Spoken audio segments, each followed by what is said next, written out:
आज प्रभात पुरुष विजु बाबूंकर 110तम जयंती आज पालन कर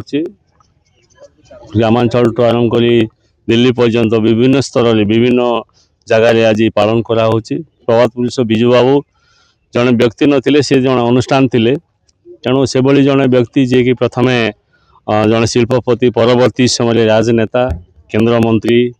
एवं परवर्ती समय राज्यर मुख्यमंत्री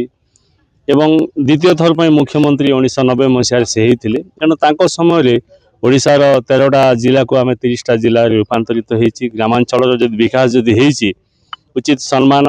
एवं विशेषकर महिला मान 33% जो रिजर्वेशन संरक्षण व्यवस्था त्रिस्तरीय पंचायत राज विजु बाबू समय ही होता तेणु तल स्तर जदि आम देखा गोटे भल सरकार एवं सुवर्ण जुग जहाँ कहुए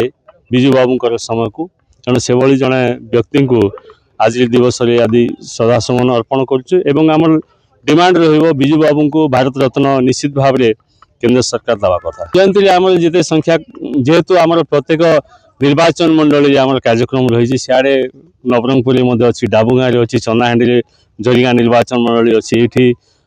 आम उमरकोट अंचल कार्यक्रम रही तेणु 4टा निर्वाचन मंडली जेहेतु कराई